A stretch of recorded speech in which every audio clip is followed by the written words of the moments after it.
அஸ்ஸலாமு அலைக்கும் வரஹ்மத்துல்லாஹி வபரகாத்துஹு. இது ஃபேஷன் கார்னர் நடத்தும் தினமும் ஒரு பயான் நிகழ்ச்சி. இந்த நிகழ்ச்சியை தொகுப்பாக 25 நபிமார்களுடைய வாழ்க்கை வரலாற்று நம்ம பார்த்துக்கிட்டு இருக்கோம். நேற்றைய பயானில் நபி ஈசா அலைஹிஸ்ஸலாம் அவர்களுடைய வாழ்க்கை வரலாற்றை நம்ம பார்த்தோம். இன்ஷா அல்லாஹ் இன்று துல்கிஃபுல் அலைஹிஸ்ஸலாம் அவர்களுடைய வாழ்க்கை வரலாற்றை பார்க்க போகிறோம். துல்கிஃபில் அலைஹிஸ்ஸலாம் அவங்க பார்த்தோன்னா பனு இஸ்ராயல் சமூகத்தில் வாழ்ந்த நபி. பனு இஸ்ராயல் மக்களில் பல நபிமார்கள் வந்த சமூகமாகும். இந்த வம்சம் பெரிய நபியான இப்ராஹிம் அலைஹிஸ்ஸலாம் அவங்களுடைய மகன் இஸ்ஹாக் அலைஹிஸ்ஸலாம் அவங்களுடைய சந்ததியிலிருந்து தான் வந்தது.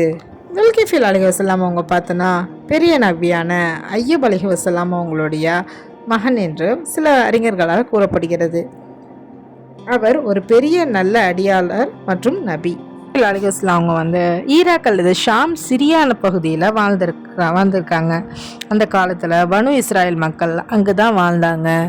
துல்கிஃபில் அலைஹிஸ்ஸலாம் அவங்க மிகவும் நீதியானவராகவும் மிகவும் பொறுமை கொண்டவராகவும் அல்லாவை மிகவும் வணங்கியவராகவும் அவங்க மக்களை அல்லாவின் வழிக்கு அழைத்தவராகவும் இருந்தாங்க.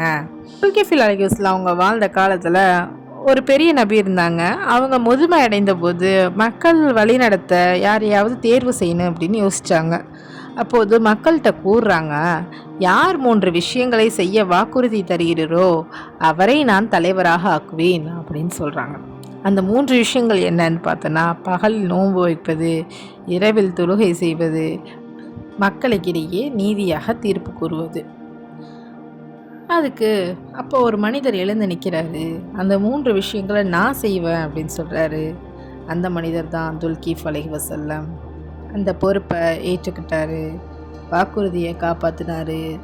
துல்கிஃப் அலைஹிஸ்ஸலாம் பகலில் நோன்பு இருந்தார், இரவில் அல்லாஹ்விட்ட வணங்கினார், தொழுகை செய்தார், மக்களுக்கிடையே நீதியாக தீர்ப்பு கூறினாங்க. ஒரு வாக்குறுதியை ஒருபோதும் மீறலை.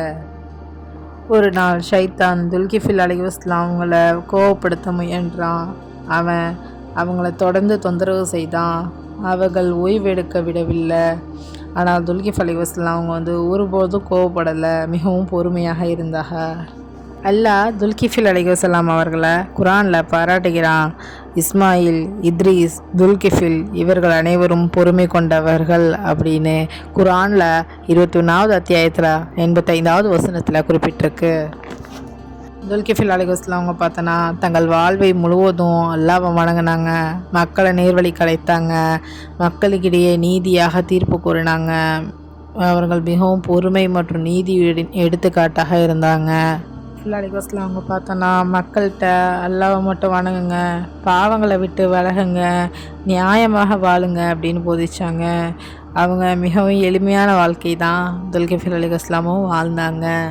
தங்கள் வாழ்க்கையை அல்லாஹ்வுடைய வழியில் செலவழித்த பிறகு துல்கிஃபில் அலைஹிஸ்ஸலாம் அவங்க இயல்பாகவே மறைந்தாங்க. அவங்க கபர் ஈராக் நாட்டில் உள்ளது. துல்கிஃபில் அலைஹிஸ்ஸலாம் அவங்களுடைய வாழ்க்கை வரலாற்று மூலிமா நாம் கற்றுக்கொண்ட பாடம் என்னென்னா, பொறுமை மனிதனை உயர்த்தும், வாக்குறுதியை காப்பது மிகப்பெரிய குணம், நீதியாக வாழ்வது மிகவும் முக்கியம். இதுதான் நம்ம பார்த்தோம். இதுதான் துல்கிஃபில் அலைஹிஸ்ஸலாம் அவர்களுடைய வாழ்க்கை வரலாறு. இன்ஷா அல்லாஹ் அடுத்த பயானில் நாளை நபி ஸல்லல்லாஹு அலைஹி வஸல்லம் அவர்களுடைய வாழ்க்கை வரலாற்றுடன் நான் உங்களை சந்திக்கிறேன். அஸ்ஸலாமு அலைக்கும் வரஹ்மத்துல்லாஹி வபரகாத்துஹு.